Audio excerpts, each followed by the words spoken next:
नमस्ते। मैं डॉक्टर सरिता कुमावत आपको ब्लड सर्कुलेटरी सिस्टम चैप्टर पढ़ा रही हूँ। उसमें प्लाज्मा कंप्लीट हो गया और फिर ब्लड सेल्स के अंदर डब्ल्यूबीसी आरबीसी प्लेटलेट्स होती है, तो डब्ल्यूबीसी कंप्लीट हो गया। सेकंड, आज का जो टॉपिक है वो है लाल रक्त कण यानी आरबीसी। लाल रक्त कण यानी रेड ब्लड सेल्स या रेड ब्लड कॉर्पसूल्स, और उसको शॉर्ट फॉर्म में बोलते हैं RBC. RBC red blood cells और कॉर्पसूल्स। आरबीसी को एक और नाम से जाना जाता है और वो है इरिथ्रोसाइट्स। जैसे डब्ल्यूबीसी को हमने वहाँ एक और नाम से पढ़ा था, ल्यूकोसाइट्स। डब्ल्यूबीसी को ल्यूकोसाइट्स कहते हैं, आरबीसी को हम इरिथ्रोसाइट्स कहते हैं। जो आरबीसी के आकार होते हैं वो बहुत ही छोटे छोटे होते हैं इन कंपैरिजन टू डब्ल्यूबीसी। जब हमने डब्ल्यूबीसी पढ़ा था तो डब्ल्यूबीसी में हमने कहा था डब्ल्यूबीसी के आकार बड़े होते हैं आरबीसी के कंपैरिजन में। तो यहाँ हम ये कहेंगे कि आरबीसी जो होती है उनका आकार बहुत छोटा होता है डब्ल्यूबीसी के कंपैरिजन में, और आरबीसी की जो संख्या होती है वो अधिक होती है।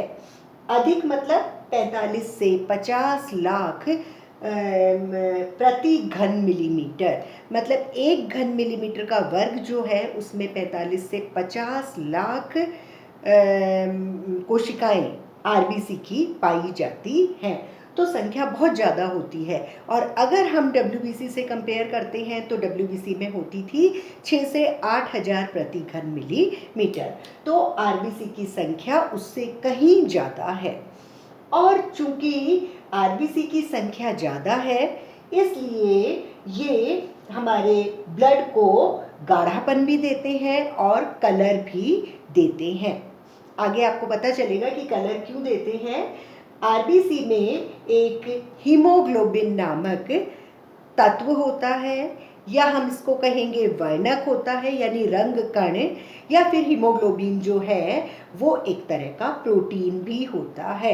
जब आप नेक्स्ट ईयर फूड्स पढ़ेंगे तब आपके प्रोटीन वाले चैप्टर में आएगा कि प्रोटीन 3 तरह के होते हैं, simple protein, conjugated protein, derived protein.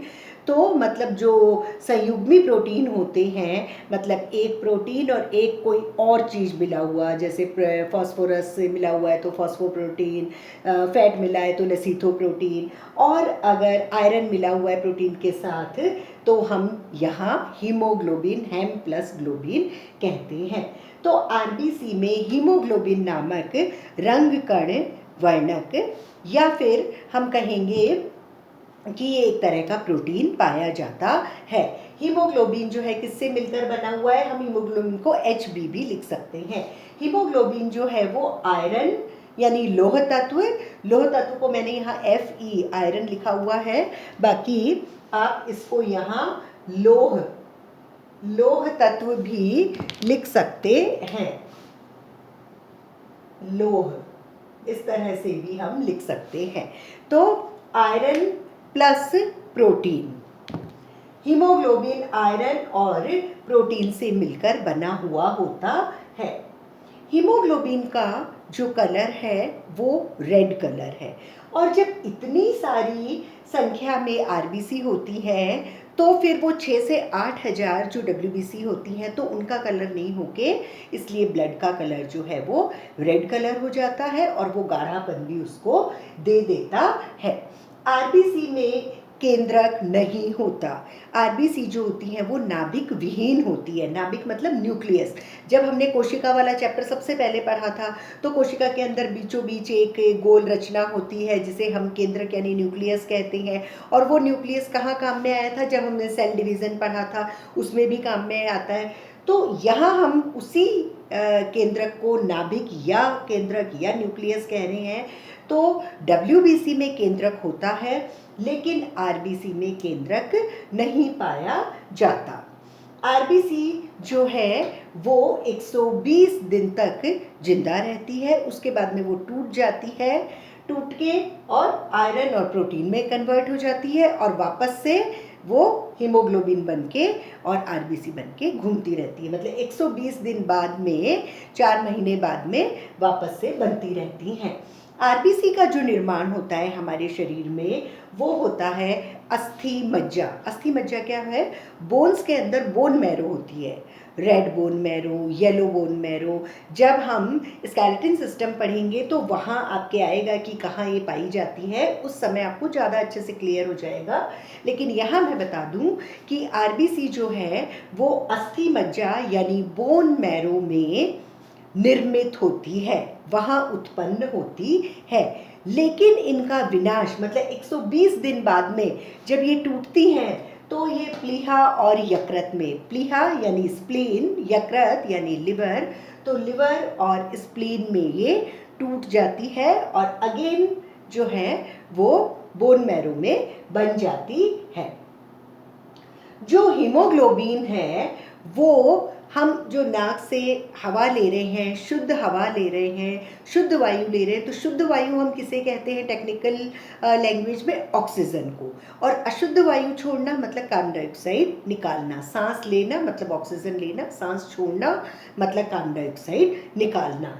तो ये जो हीमोग्लोबिन है वो एक ऐसी पावर रखता है कि जो बाहर से शुद्ध हवा ऑक्सीजन आई उससे ये मिल जाता है और इसका नाम हो जाता है ऑक्सी हीमोग्लोबिन। ऑक्सी हीमोग्लोबिन मतलब हीमोग्लोबिन ने ऑक्सीजन को अपने साथ बांध लिया और फिर वो ब्लड लेके और घूमता रहता है, शुद्ध ब्लड घूम रहा है। और कहाँ तक पहुँचा? ऊतकों तक। ऊतक मतलब जो हमारा शरीर है वो तंत्र से मिलकर बना है, तंत्र जो है वो अंग से मिलकर बने हैं, सारे अंग जो हैं वो ऊतकों से मिलकर बना हुआ है और ऊतक जो है वो कोशिका से। तो ऊतकों तक ऑक्सी हीमोग्लोबिन जाता है और वहाँ जाके ऑक्सीजन दे देता है। ऑक्सीजन कई चीज़ों में फंक्शन करती है, कई काम आती है, तो वहाँ ऑक्सीजन ऊतकों में देकर और वहाँ से गंदगी यानी जो व्यर्थ पदार्थ है, वेस्ट प्रोडक्ट्स है, मतलब कार्बन डाइऑक्साइड वहाँ से वो ले लेता है और वहाँ इसका नाम हो जाता है कार्बोक्सी हीमोग्लोबिन। तो हीमोग्लोबिन जो है वो ऑक्सीजन से मिलके ऑक्सी हीमोग्लोबिन के रूप में पूरे शरीर में घूमता रहता है, ऊतकों तक घूमता रहता है और ऊतक में अपनी ऑक्सीजन देके और वहाँ से वापस कार्बन डाइऑक्साइड लेके कार्बोक्सी हीमोग्लोबिन बना लेता है और वापस से सांस के जरिए बाहर कार्बन डाइऑक्साइड को छोड़ देता है। हीमोग्लोबिन का जो लेवल है हमारी बॉडी के अंदर, अगर हम टेस्ट करवाते हैं कि हीमोग्लोबिन कितना है, तो 14 ग्राम प्रति 100 मिलीलीटर ब्लड जो है वो नॉर्मल है। इससे कम अगर होता है तो फिर वो हीमोग्लोबिन कम कहलाता है और बहुत कम होता है तो फिर उसको एनीमिया यानी रक्त अल्पता नामक बीमारी का नाम दे दिया जाता है। वापस से हम इसको देख लेते हैं कि जो आरबीसी है, रेड ब्लड सेल्स यानी लाल रक्त कण, इसका नाम है इरिथ्रोसाइट्स। इरिथ्रोसाइट्स जो हैं उनका आकार डब्ल्यूबीसी से छोटा होता है, उनकी संख्या डब्ल्यूबीसी से कहीं ज़्यादा होती है, 45 से 50 लाख प्रति घन मिलीमीटर होती है और आरबीसी में केंद्रक यानी न्यूक्लियस नहीं पाया जाता। आरबीसी 120 दिन तक रहती हैं, उसके बाद में टूट जाती हैं। जब बनती है आरबीसी तो बोन मैरो में बनती है और यकृत और प्लीहा यानी लिवर और स्प्लीन में टूट जाती है और आरबीसी में एक रंग कण होता है या एक प्रोटीन पाया जाता है, उसका नाम है हीमोग्लोबिन। हीमोग्लोबिन जो है वो दो चीज़ से मिलकर बना हुआ है, एक आयरन और एक प्रोटीन। हीमोग्लोबिन जो बाहर से वायु आती है, शुद्ध हवा, उससे ऑक्सीजन लेकर ऑक्सी हीमोग्लोबिन बना लेता है, पूरी बॉडी में घूमकर ऊतकों को ऑक्सीजन दे देता है काम करने के लिए, ऑक्सीकरण करने के लिए, ऑक्सीडेशन क्रिया के लिए, और वहाँ से कार्बन डाइऑक्साइड ले लेता है व्यर्थ पदार्थ के रूप में और कार्बोक्सी हीमोग्लोबिन बन के वापस से आके और कार्बन डाइऑक्साइड बाहर निकाल देता है। नॉर्मल हीमोग्लोबिन लेवल जो है हमारी बॉडी में वो 14 ग्राम प्रति 100 मिलीलीटर ब्लड होता है। इससे कम अगर बहुत होता जाएगा तो वो कंडीशन एनीमिक या रक्त अल्पता कंडीशन कहलाती है। आरबीसी में अब जो नेक्स्ट छोटा टॉपिक है वो है आरबीसी का निर्माण।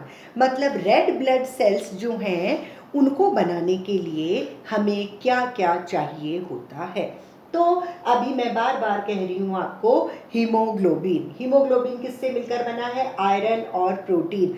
तो जो यहाँ है वो यहाँ भी आ जाएगा। आरबीसी के निर्माण के लिए हमें प्रोटीन की ज़रूरत होती है, हमें लौह तत्व यानी आयरन की ज़रूरत होती है।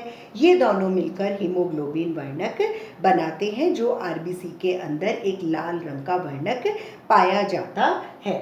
आरबीसी के निर्माण के लिए vitamin B12, B12, vitamin B12 जिसका दूसरा एक और नाम है साइनोकोबालेमीन, तो विटामिन B12 या साइनोकोबालेमीन आरबीसी के निर्माण के लिए बहुत ज़रूरी होता है। लेकिन अगर हम विटामिन B12 भोजन के द्वारा खा भी लेंगे, लेकिन अगर आमाशय के अंदर, आमाशय क्या है? हमारे अंदर जो भोजन हम करते हैं और थोड़ी देर तक पड़ा रहता है, हम जिसको हम पेट कहते हैं, वो पेट, आमाशय यानी स्टमक। तो आमाशय में एक और फैक्टर होता है, एक और पदार्थ पाया जाता है, इंट्रिंसिक फैक्टर। अगर आमाशय में इंट्रिंसिक फैक्टर होगा तभी इस B12 का नाम एक और होता है एक्सट्रिंसिक फैक्टर। तो आमाशय में अगर इंट्रिंसिक फैक्टर है तो ये B12 एक्सट्रिंसिक फैक्टर को जोड़ लेगा और एब्जॉर्ब कर लेगा यानी अवशोषित कर लेगा। और अगर विटामिन B12 शरीर के अंदर आ जाता है तो आरबीसी का निर्माण हो जाता है। इसके बाद में कुछ पदार्थ थोड़ी सी कम मात्रा में ज़रूरत होती है आरबीसी के निर्माण के लिए, लेकिन उनकी कमी अगर हो तो आरबीसी का निर्माण हमारी बॉडी में नहीं होता है। तो कम मात्रा में विटामिन सी यानी जो भी खट्टे फल फ्रूट जो हम खाते हैं, विटामिन सी की ज़रूरत होती है और कॉपर की ज़रूरत होती है। यहाँ मैं बता दूँ कि जो आयरन होता है, अगर आयरन हमने फेरिक रूप में ले लिया, Fe3+ फेरिक रूप में ले लिया, तो उसको फेरस Fe2+ मतलब फेरस वाली स्टेट में करने के लिए हमको विटामिन सी की ज़रूरत होती है। तो विटामिन सी की ज़रूरत है, कॉपर की ज़रूरत है, कॉपर एक खनिज लवण है, और फॉलिक एसिड जो है वो एक तरह का विटामिन बी है। विटामिन बी कॉम्प्लेक्स जिसको बोलते हैं, विटामिन बी में करीब 12-13 तरह के विटामिन होते हैं, जैसे थायमिन, राइबोफ्लेविन और भी कई सारे। तो उसमें जो फॉलिक एसिड होता है वो भी विटामिन बी है। तो विटामिन बी की ज़रूरत होती है, कॉपर, विटामिन सी, मैंगनीज एक तरह का खनिज लवण यानी मिनरल्स होते हैं जो हम खाने से लेते हैं, उसकी ज़रूरत होती है। और एक हार्मोन, थायरॉक्सिन हार्मोन, इसकी ज़रूरत होती है आरबीसी के निर्माण के लिए। तो आरबीसी जो है वो हमारे शरीर में कैसे उत्पन्न होता है? आरबीसी के निर्माण के लिए हमें प्रोटीन की ज़रूरत है, आयरन लौह तत्व की ज़रूरत होती है, विटामिन B12, फॉलिक एसिड वो भी विटामिन बी है, विटामिन सी, कॉपर, मैंगनीज और थायरॉक्सिन हार्मोन की ज़रूरत होती है। अब आरबीसी में ही एक और पॉइंट है छोटा सा, आरबीसी के कार्य। जैसे हमने डब्ल्यूबीसी के कार्य पढ़े थे कि विजातीय पदार्थ वो खा लेता है या हिस्टामिन बनाता है या हिपेरिन बनाता है, कई सारे हमने उसमें पॉइंट्स पढ़े थे। वैसे ही आरबीसी के भी कुछ कार्य होते हैं। आरबीसी के कार्य में पहला कार्य है कि आरबीसी जो है वो ऑक्सीजन और कार्बन डाइऑक्साइड का परिवहन करती है। परिवहन मतलब ट्रांसपोर्टेशन।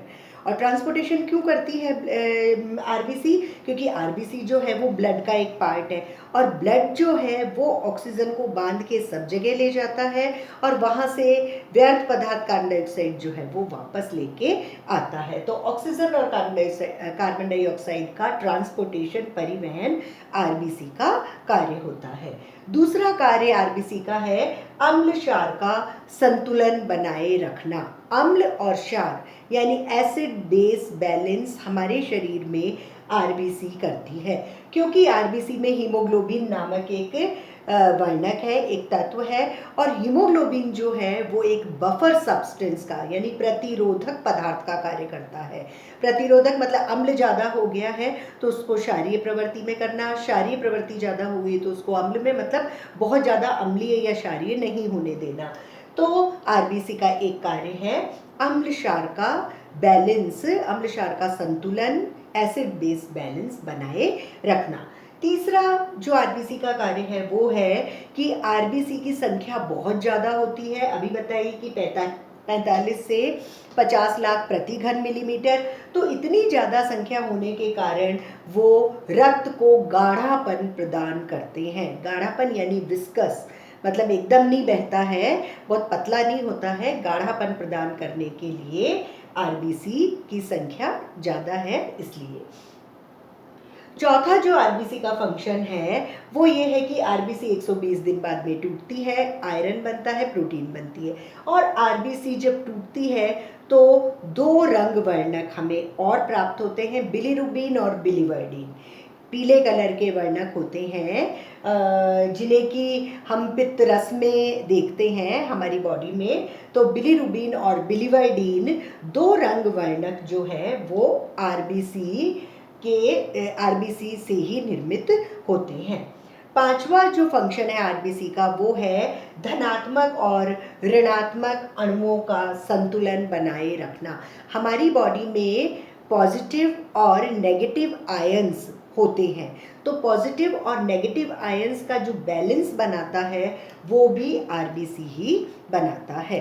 वापस से इसको रिपीट करते हैं कि आरबीसी के क्या क्या कार्य हैं। आरबीसी का पहला कार्य है ऑक्सीजन और कार्बन डाइऑक्साइड का परिवहन करना, पूरी बॉडी में ऑक्सीजन को पहुंचाना और वहां से कार्बन डाइऑक्साइड को लेना। दूसरा फंक्शन है अम्ल क्षार का संतुलन बनाए रखना, हीमोग्लोबिन के द्वारा एसिड बेस बैलेंस बनाए रखना। हीमोग्लोबिन जो है वो इसमें बफरिंग एजेंट का कार्य करती है। तीसरा है आरबीसी की संख्या चूंकि बहुत ज़्यादा होती है इसलिए ये रक्त को गाढ़ापन प्रदान करते हैं। चौथा फंक्शन है आरबीसी जो है जब टूटती है तो दो रंग वर्णक बिलीरुबिन और बिलीवर्डिन बनाती है जो कि पित्तरस में हमें पाए जाते हैं। और पांचवा फंक्शन है आरबीसी का कि ऋणात्मक और धनात्मक अणुओं का संतुलन बनाए रखना, हमारी बॉडी में पॉजिटिव और नेगेटिव आयन का बैलेंस बनाए रखना।